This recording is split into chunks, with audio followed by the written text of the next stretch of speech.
You ever fucking tired? Red Bull gives you wings. This episode of Talks with Tom is sponsored by Red Bull. TWOME. The Country Club Felony. Yes.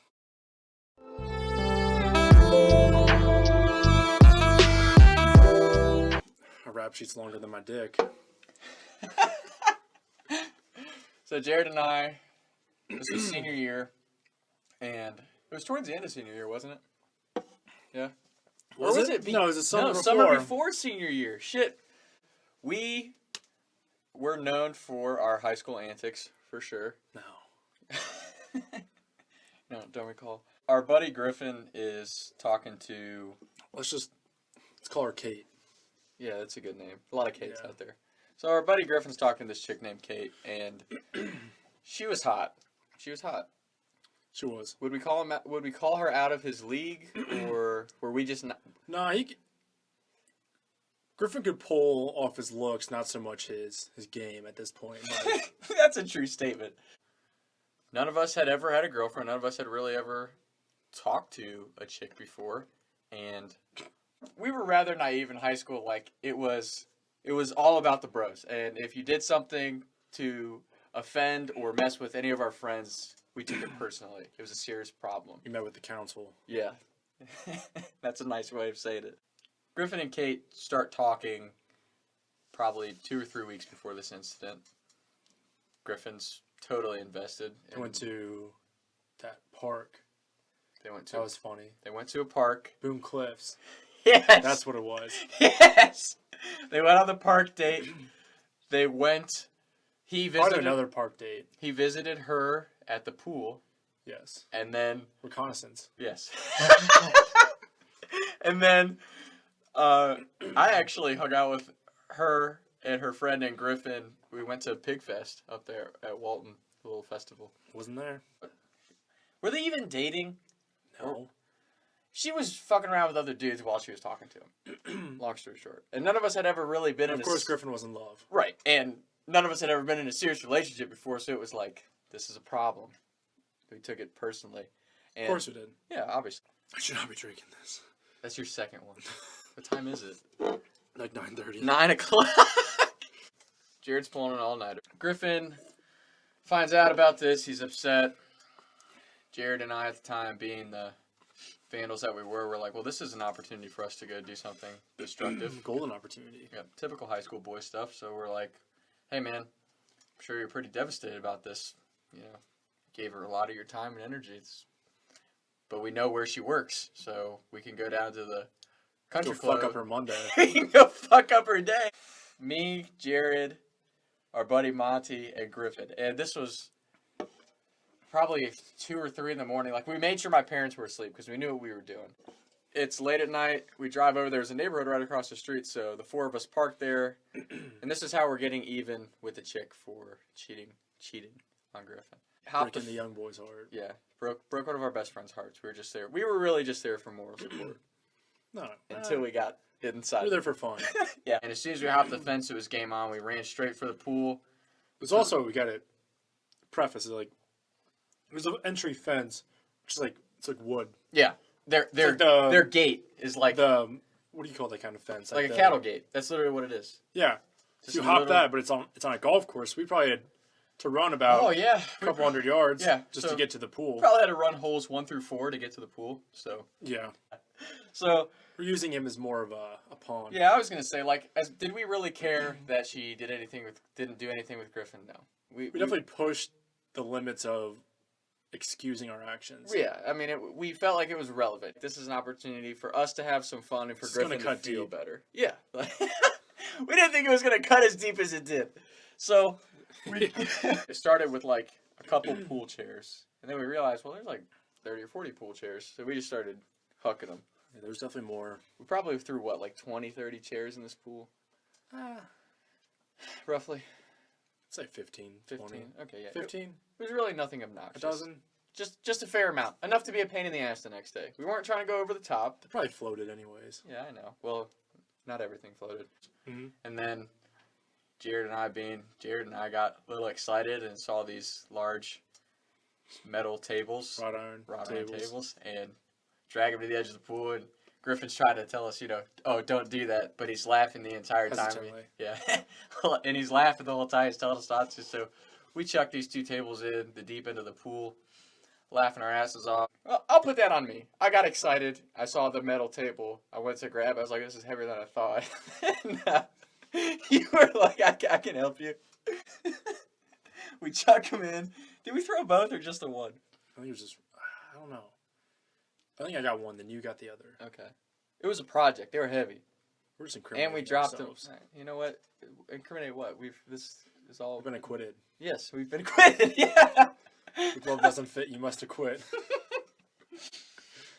So, we vandalized. We didn't vandalize shit. That was so blown out of proportion. We threw a bunch of shit in a pool. Nothing was harmed. No, draw some dicks in the sand traps and throw some flags around on our way out, and We're out. done. Total. We're never there. Yeah, and No trace at all.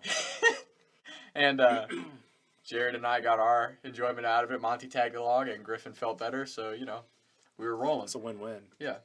Next day, we get up. We're getting the entertainment out of watching these girls' Snapchats of the pool and crying, like, why would somebody do this? And I pulled the trigger and screenshotted the Snapchat. Pull the trigger. It was You weren't even it was pressure, remotely pressure. No, I wanted to. That's what I meant. Pulled the trigger. Like, impulsively, I was like, I'm screenshotting this. You guys weren't happy. I panicked, and I sent a totally unnecessary... Why wouldn't we be happy? Well, here's Let's talk this through. It's like a therapy session. Okay. Why? Think this through. Why would we not be happy? Okay, yeah, obviously looking back on it, yeah, that's a little bit incriminating because you get the, notification. But on my side of that, how many times does you notice that someone screenshots your story with no explanation? Because that's happened to me so many times that I don't even question why they screenshotted it. I don't even care. I don't think anyone really explains why. Right. So, like, I just wasn't going to say anything. And then Griffin was freaking out that I screenshotted it. So finally I was like, fuck it. And I just said, hey, the reason I screenshotted this story was because I thought it was funny. Not because I did it. Because that's not fucking obvious. It's funny. But, like, if I would have just screenshotted it and not said anything, nothing bad would have happened.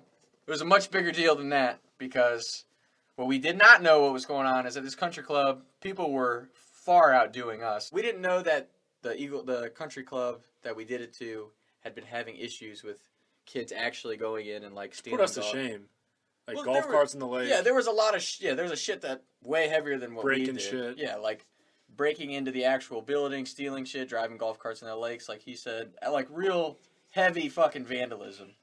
And we didn't know that had been going on all summer, so I guess we were the straw that broke the camel's back for the country club owners because they called the cops who started an investigation. This was a full-blown investigation. It was a real-life investigation. I got a call from a number I didn't know.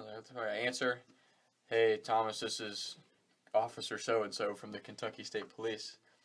I was just curious if you knew anything about the incident that took place at Eagle Creek Country Club. And I was like, nope, don't really know anything about it. He's like, well, do you have any names you could possibly give me, any intel or clues? Could have easily just said no. Simple answer. No idea. Could have easily said no. Well, I just panicked because I knew it was us, and I was just like, yeah, this kid named Alex Frodo, who lived down here at the time, kid that went to our absolutely no reason. Yeah. So I could have easily like made up any other possible lie. I just panicked at the time because I was like, seems to be a recurring thing. This story. I know. It was a state trooper on the phone, and I lied to him, and it just dug our hole that much deeper because the lie made absolutely no sense. They go to the kid's house who I told him to. He texts me like, "What the fuck, Tom?"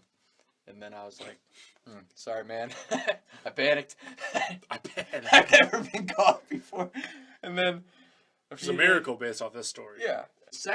The second call comes a couple of days later. I'm like, nah, I have no idea what you're talking about. And, leave me alone. It was that simple. I don't know. Can put a restraining order. Could have been a lot easier than I made it, but my two lies and explanations were just deny. It was just so bad. Don't deny, divert, deny. And that's what you guys are telling me the whole time. Because remember, he was even calling me when we went to the Tim McGraw concert. And then a few days later, he calls me again. I tell him I have no idea what he's talking about. A few more days pass. He shows up at my house. It's the cop. The cop, yeah. Not the kid. The state trooper, yeah. Cop shows up at my house.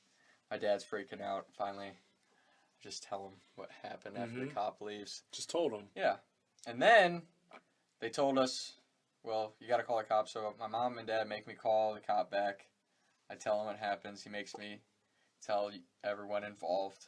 So I had to give up you, Griffin, and Monty. Now that I'm retelling this, I really screwed this up. We could have easily not gotten caught. Yeah. Oh, we know it. We knew that. So, this is not new news. No. After I have to confess to what we did, they tell us, this could be a felony, blah, blah. But I did explain to them that we weren't involved with all the other vandalism. We were just doing this because we knew the lifeguards, which was true. Mm-hmm. So it didn't look like it was going to be that bad. But what pissed you guys off was that I had a family wedding to go to, and you guys had to go. Whoa, rewind a little bit. All right, back up. So yeah, the cop made you break. Yeah. For no reason. I made myself break. We were set up. I was put in a position where it was There's like a Tom Segura skit where he's talking about how he loves the show 48 Hours because it's always hard and criminals like murderers. They always bring him in on the TV show and they could just say no. And the cop's like, did you do? He's like, oh, fuck. I did it, man. It was me. Yeah, and that was it. That was you. Oh, yeah. Easily could have lied. I just totally panicked when the cop was at my porch. And I made the lie so much more complicated. It wasn't the first time that he was at your porch, though. No, he had called me. I lied to him twice on the phone, and then when he actually showed up and my parents got involved, that's when I freaked out. Because I don't know if you remember this part of the story. After you guys left, Cody worked there. My neighbor worked there, so he came home freaking out. It was us. He's like, you guys are fucked. You guys are fucked. They're going to catch you. And I was like... He covered up the dick in the sand trap. He did cover up the dick in the sand trap, and he put the pins back in after we threw him out. So, he tried to help us out, and he didn't snitch on us, so that was helpful. Did he? I don't think he said anything. He told me he didn't.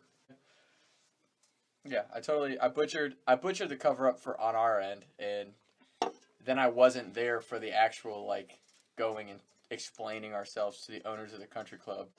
Once I did confess... Snitched and took the plea deal, because you left. I schmurdered you guys. Yeah. So Jared... So you're the rat ass in this story. They just snitched and... The snitch... Got bailed out. And then got bailed out by saying that he had a family wedding. So I was at a wedding while you guys had to go down there. By snitching and dodging, Thomas... I went to a wedding. I was at a family wedding while they went down to meet with the country club. Wasn't that wedding, just happened to be planned, 2 weeks in advance? No, it was... I'll even tag her in the video. It's my cousin Caitlin. It was her wedding. I was at a family wedding while you had to go and, What do you even have to do? You didn't have to do anything. Go to trial. Oh, we had to dress up. We were interrogated. I know. They brought us down. Not really. The cop was acting like a hardo. He was acting like a hardo on the phone, too. He's like, you understand that we could press felony charges against you guys? And I was like, we were 17. The owners of the country club didn't really, or the manager didn't really, obviously he cared, but he really wasn't that intimidating. Yeah, Cody's dad told us, they were upset about everything that was going on. And once they found out that we didn't really do anything that bad, they really weren't upset. But the cop wanted to prove a point. Yeah. So we drove down. We're all dressed up in our court apparel, polos, khakis, whatnot. Then we get there and we all walk in. Well, don't forget you were bumping. Don't forget you were bumping fucking police when you guys pulled. Yeah. I really want to make a statement. But the thing was, this was during club hours. This wasn't the club was closed down. So you just see 3 kids drive up, walk in, and there's a state trooper and the manager sit down on the table. Because we didn't know where they were. We just walked in and tried to find them somewhere. Yeah, it's not like it was this was... It's not like this was They made it seem so casual, the way you guys just kind of pulled up during the day. So they just talked to us. They're like, this could have been... Or no, pretty sure they phrased it as there's $30,000 in damage. And I'm like, fuck. Yeah, they said we scratched the liner. Supposedly scratched the pool liner. Which we did. So we have to replace it all. And then they're just... It wasn't even bluffing. They're just being assholes. They're like, so it didn't happen, so we don't need it. So you don't owe us anything. Literally not a scratch of damage was happened. Yeah. Happened, so we just... Well, the entertaining part of that was they told us we were going to have to come back and do like X Oh, that's amount right. of Forgot about service. That. Yeah, we were supposed to like come back and. Honestly, we were relieved at that. We were like, yeah, fine. It's even more fun because we get to. But they never called, so we really had to do nothing. But my favorite part of that talking to was Griffin said during the talking to, Kate is walking through the building behind you guys. Yeah, she was. And Griffin said he's like getting this stern talking to from the cop, and he's tried so hard not to laugh because she was right there. Well, the best part was finding out after the fact that they'd use like some like crane maneuver with like a backhoe to like lower someone in the pool. It was Cody. They had to put a. I thought it was one of the girls. No, the girls weren't strong enough to pull it out, so they had to go get Cody from They drained the pool, didn't they? Slightly, and then Cody had to come from They, like lowered him in. Yeah, they put a toe strap around his waist, and he had to pull the table out of the pool. He was like, I was pretty pissed that I had to do that by myself. That was pretty funny. That whole part of it was funny. There's no. They said we were gonna have to like learn, understand the consequences of our actions, but there was never any consequences. Taking shots by the lake till I can't even breathe no more, see no more. I was riding around town thinking to myself, is it gonna get easier? I'll be up and away up the street and bake, but I can't even breathe no more. What's it to me? What can I see? Taking shots by the lake till I can't even breathe no more, see no more.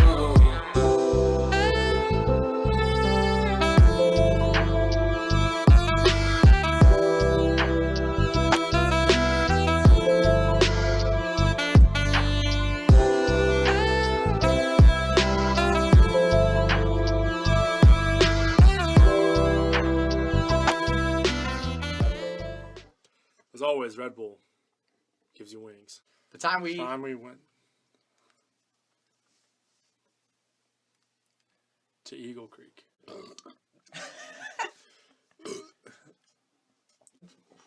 We met some really hot chicks because that. Stu Trouble snitch, nothing Our happens. furnace just turned on. You should have opened it into the mic. That would have been commercial level shit. Wings. I totally blanked. So you want me to tag Red Bull in this minute when we drop it? Yeah. You guys weren't happy. Edit that out. That's fine. Red Bull Energy.